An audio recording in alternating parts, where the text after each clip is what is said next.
Mga 11 to 12 billion, Mr. Chair. Ito pong for 2026 sa pamumuna po ng dating chairman ng Committee on Finance, the Senate President.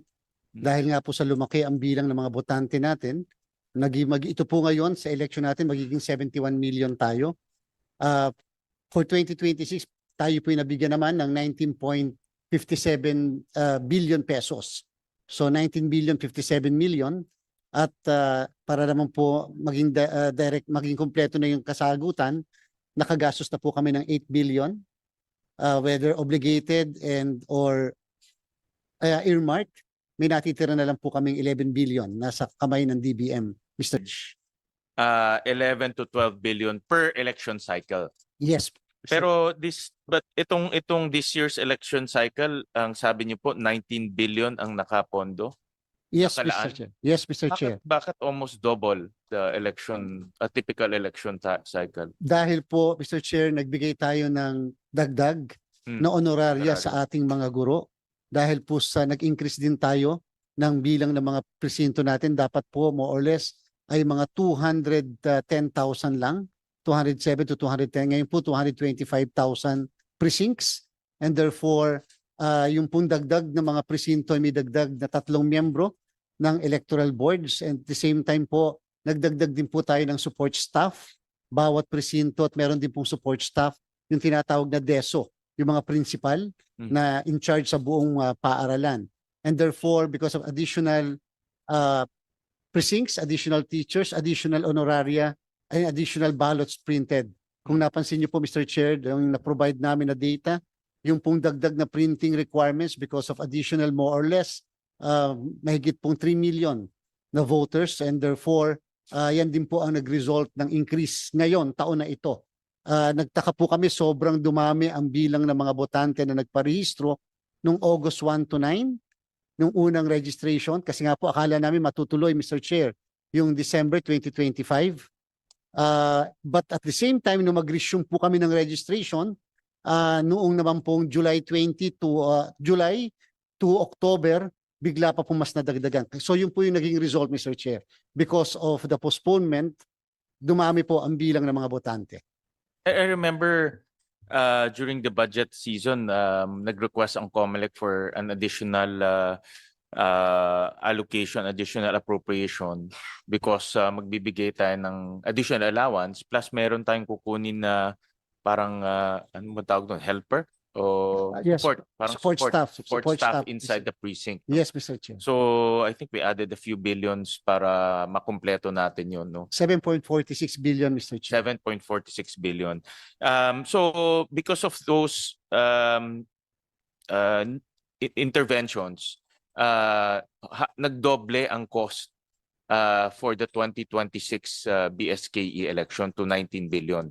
Tama? Yes, Mr. Chair. Dahil nakagastos na rin po si COMELEC doon sa 2025 preparation natin nung hindi po natuloy nung December of 2025. Correct. So that's my next question for, nakita ko kasi dito ang 2026, 7.4 billion, ang continuing is 11.5 billion, so a total of 19 billion. And then narinig ko ho kanina na nakagastos na ho ng 9 billion, tama po ba? 8 billion, Mr. Chair. 8 billion. Obligated and earmarked po.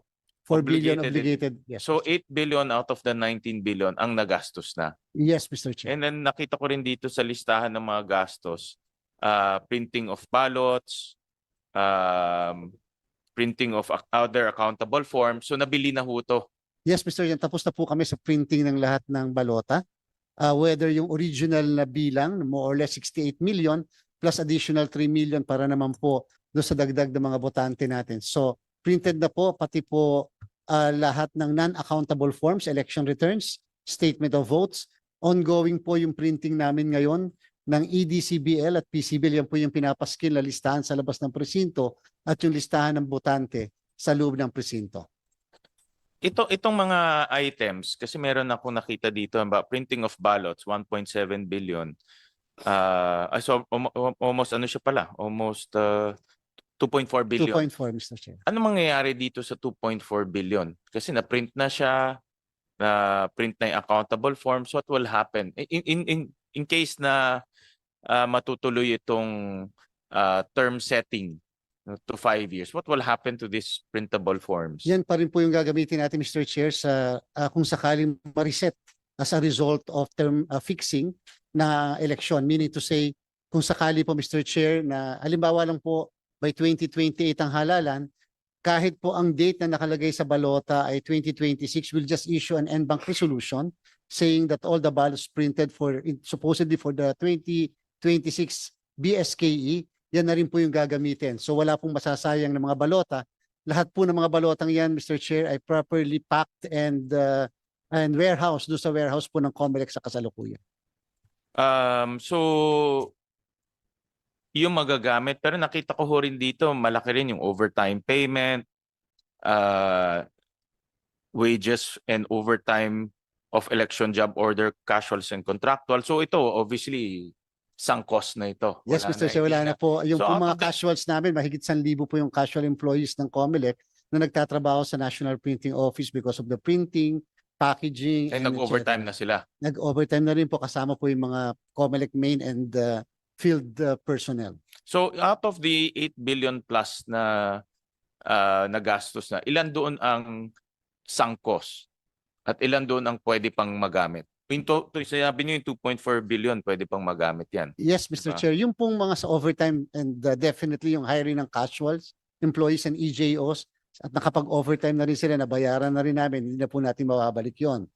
Pero po yung mga ibang gamit, halimbawa, Mr. Chair, ongoing ang delivery sa amin ng mga additional 70,000 ballot boxes natin, yung kulay dilaw na bakal na ballot boxes natin. Okay lang din po yun kasi mga bakal naman po yun and we'll just safekeep all these ballot boxes. Yung pong mga indelible inks at saka po ball pen, millions po yun eh.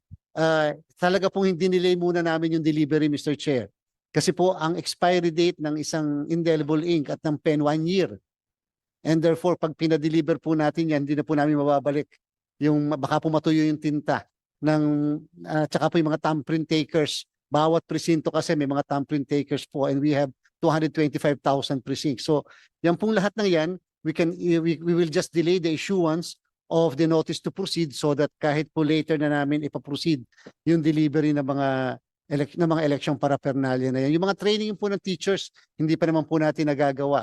Yung pong aming support usually na binibigay sa armed forces, PNP and the Philippine Coast Guard, pwede pa rin po namin i-delay yung kasi naka-earmark pa naman po yun. So I can honestly tell, Mr. Chair, this committee, that perhaps kung may nasayang po, yan po yung mga personnel services. Pero po yung mga procurable items natin ay masasave po lahat yun at wala naman po masasayang. Magkano po ang sunk cost na out of that 8 billion? Yun talagang, obviously, lahat related to overtime and wages, wala na yun, diba? Magkano Yes. yan in the other things? No? Mayroon ako nakita dito, planning, coordination, training, Including po yung registration of voters. Obviously, tapos na rin yun, di ba? Yes, Mr. Chair. Coordinate na. So how much out of that 8 billion ang sunk cost and Mga 3 billion po, Mr. Chair. 3 billion ang sunk cost? Yes. Mr. Senate President, with your permission. Yung overtime sa job order worker na 1,000, ginastos yun sa National Printing Office, sabi mo eh. National Printing Office and yung mga warehouse po namin, Sa Mr. Chair. pagpaprint ng balota. Yes, Mr. Chair. So, kung ginawa mo natin to sa 2028, gagastusin natin uli yun doon, di ba? Pero ngayon, hindi na natin gagawin yun kasi nga, na-print na at nasa storage na. So, it's part, I think, of the cost of printing and storing the ballots. Hindi siya sunk cost in the sense na nawala na, nawalang pakinabang. Kasama siya sa cost ng printing ng ballots and storing the ballots. That's right, Mr. Chair, including the rental of the warehouse, Mr. Chair. Where you store the ballots. Yes, Mr. Chair. Including the ballot boxes which you will use anyway for future elections. Yes, Mr. 70,000 additional ballot boxes. Thank you. That's no worries.